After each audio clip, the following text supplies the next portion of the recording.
પાટણ જિલ્લાના સાતલપુર ખાતે આવેલ ઐતિહાસિક અને પૌરાણિક શ્રી ખીમેશ્વર મહાદેવ મંદિર ખાતે પુનઃ પ્રાણ પ્રતિષ્ઠા મહોત્સવ 3 દિવસ માટે યોજાયો, જેની અંદર ભજન અને ભોજન સાથે ભવ્ય કાર્યક્રમ યોજાઈ રહ્યા છે। પ્રથમ દિવસે મોટી સંખ્યામાં સાધુ સંતો ઉપસ્થિત રહ્યા હતા। સાંતલપુર ખાતે પુનઃ ભવ્ય પ્રાણ પ્રતિષ્ઠા મહોત્સવ યોજાશે। શ્રી ખીમેશ્વર મહાદેવ મંદિર સાંતલપુર ખાતે 1/5/2025 થી 3/5/2025 સુધી પાટણ જિલ્લાના સાંતલપુર ખાતે આવેલ ઐતિહાસિક અને પૌરાણિક શ્રી ખીમેશ્વર મહાદેવ મંદિર ખાતે પુનઃ પ્રાણ પ્રતિષ્ઠા મહોત્સવ 3 દિવસ માટે યોજાશે, જેની અંદર ભજન ભોજન સાથે ભવ્ય કાર્યક્રમ યોજાઈ રહ્યા છે।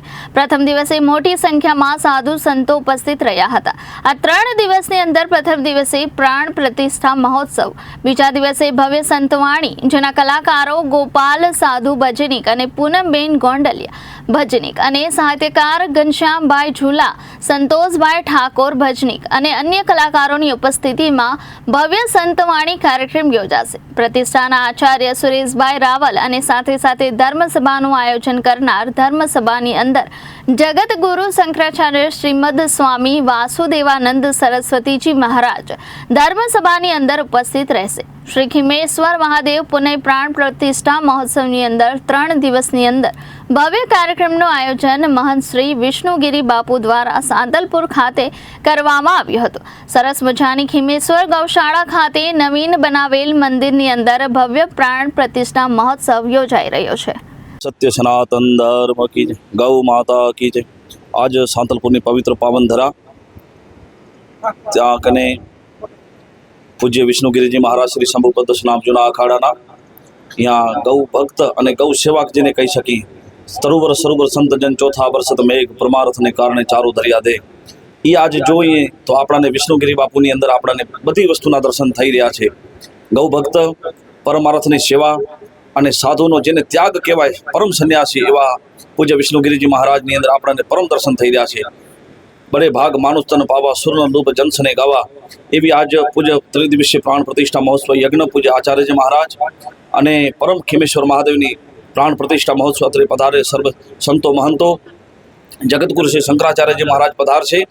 ખાસ તો સનાતન ધર્મને જો એક જ સંદેશ અમારો સાધુ ભાવ છે કે ગાયોની સેવા કરવી, સાથે સાથે ગાયોનું પાલન કરવું, એ જ આપણું ધર્મ છે। ધર્મ રક્ષતી રક્ષત। જો ધર્મને બચાવવો છે તો આપણે યજ્ઞો, વેદો, પુરાણો અને શાસ્ત્રોનો એક જ ઉદ્દેશ છે કે આપણે યજ્ઞો કરવા તો પવિત્રતાથી કરવા માટે ગાયોનું પંચદ્રવ્ય પંચામૃત એને આપણે પવિત્રતાથી અને સત્યની રૂપે જો જાણીએ તો આપણે ગાયોની સેવા કરવી અને સાધુ સંતો કોઈ પણ સ્થાનની અંદર હોય, કોઈ ગામની અંદર હોય, એનું આપણે ખાસ એને મદદરૂપી અને સેવારૂપી બનવો। ગામની અંદર ભેખ બ્રાહ્મણ સાધુ અતિથિ હોય તેનું ખાસ કરીને આપણે મદદરૂપ બનવું, આશ્રમની રક્ષા કરવી।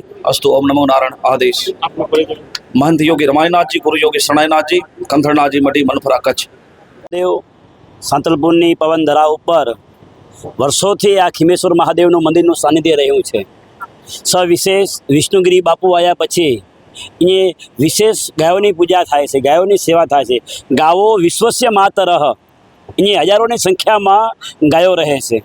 કોઈ પણ વ્યક્તિ આવી અને ગાય પોતાની મૂકી જાય, વાસળો મૂકી જાય, વાસળો મૂકી જાય, નનકેથી કરીને મોટા સુધી ઉછેર કરતા હોય તો વિષ્ણુગીરી બાપુ હજારોની સંખ્યામાં ગાયો છે।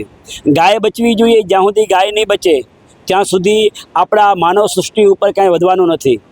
ગાય છે ઈશ્વરની માતા છે, ગાયો વિશ્વસ્ય માતરઃ। ગાય છે તો જ આ પવનધરા ટકી રહેવાની છે। વારંવાર ખેડૂતોને અનેક આશ્રમોમાં પણ ગાયોની જ ખૂબ જરૂરિયાત છે। ગાયનું દૂધ, ગાયનું દહીં ને ગાયનું ઘી ને ગૌમૂત્ર અને પંચગવ્ય જેને કહેવામાં આવે છે, એનાથી જ યજ્ઞ થાય છે। હું તો વિશેષ કહું છું કે યજ્ઞ કરવો હોય, હવન કરવો હોય તો ગાયનું જ ઘી હોવું જોઈએ।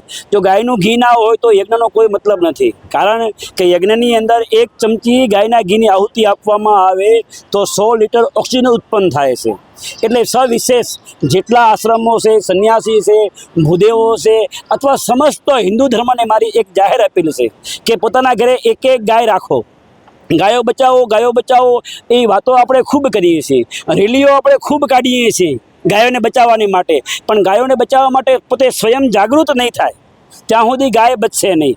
એક વ્યક્તિ એવો વિચાર કરે કે હું ગાયનું दूध खाईश, गायનું જ ઘી ખાઈશ ને ગાયની જ છાશ ખાઈશ, તો ઓટોમેટિક ગાયોની માંગ વધશે। કેમ? તો ગાયનું ડિમાન્ડ વધશે, ગાયના દૂધનો ડિમાન્ડ વધશે, ગાયના ઘીનો ડિમાન્ડ વધશે, એનો ભાવ વધશે, એટલે ઓટોમેટિક ગાયો વધશે. એટલે સવિશેષમાં મારી બધાને નમ્ર સનાતન ધર્મીઓને એક વિશેષ અપીલ છે કે ગાયોની સેવા કરો, ગાયોને ઘરે રાખો અને સમસ્ત ગૌરતી બનો. કે બસ ગાયનો જ યજ્ઞ કરવો છે તો ગાયનું જ દૂધ જોશે અને ગાયનું જ ઘી જોશે. વિશેષની અંદર ખીમેશ્વર મહાદેવની એ પ્રાણ પ્રતિષ્ઠા ભવ્ય ચાલી રહી છે. આ જગ્યા ઉપર વર્ષોથી પરમ પૂજ્ય પેલા ગજાનંદગીરી બાપુએ ખૂબ અહીંયા તપોસ કરી છે, અહીંયા તપ કર્યું હતું. અને ત્યાર પછી આપણા વિષ્ણુગીરી બાપુએ જેને ગાયો માટે પોતાનું જીવન સાર્થક કર્યું છે, ગાયોની ખૂબ સેવા કરે છે, પગમાં ચંપલ પણ પહેરતા નથી. શિયાળો હોય, ઉનાળો હોય કે ચોમાસું હોય, એક વિશેષની અંદર છે એક ચંપલ પણ પહેરતા નથી અને હજારો સંખ્યાઓમાં ગાયોની સેવા કરે છે. બસ મારી એવી નમ્ર અપીલ છે દરેક સંન્યાસી સંતોને, બ્રાહ્મણોને અને સનાતન ધર્મીઓને કે ગાયોની સેવા કરો, ગાયોની પૂજા કરો અને ગાયો બચશે તો જ આપણે બચશું. અસ્તુ. મારું નામ આચાર્ય શ્રી સુરેશભાઈ કાંતિલાલ રાવલ. હું પોતે ભાગવત કથાકાર છું અને હાલ જે પ્રતિષ્ઠા થઈ રહી છે એનો આચાર્ય છું, આચાર્ય પદે. મહાદેવ, જય મા મહાદેવ. સાતલપુરની પાવન ધરા ઉપર શ્રી ખીમેશ્વર મહાદેવ ગૌશાળામાં આજ રોજથી 3/5/2025 સુધી શ્રી ખીમેશ્વર મહાદેવની પુનઃ પ્રાણ પ્રતિષ્ઠા મહોત્સવ તથા સાથે સાથે મહાદેવ, શ્રી ખોડિયાર માતા, હનુમાનજી મહારાજ, નંદી મહારાજ, કુર્મ ભગવાન સાથે ત્રણેય દિશાદેવની પ્રતિષ્ઠાનો મહોત્સવ તથા મહાકાળી માતાજીની પ્રાણ પ્રતિષ્ઠાનો મહોત્સવ રંગેચંગે ઉજવાઈ રહ્યો છે. જેમાં આવતીકાલે ભવ્યાતિ ભવ્ય શોભાયાત્રાનું આયોજન કરેલું છે તથા આવતીકાલ રાત્રે ભવ્ય સંતવાણીના કાર્યક્રમનું આયોજન કર્યું છે. જેમાં શ્રી ગોપાલ સાધુ, પૂનમબેન ગોંડલિયા અને તેની સાથે ઘનશ્યામભાઈ ઝુલા, નામાબેન રબારી અને સંતોષભાઈ ઠાકોર.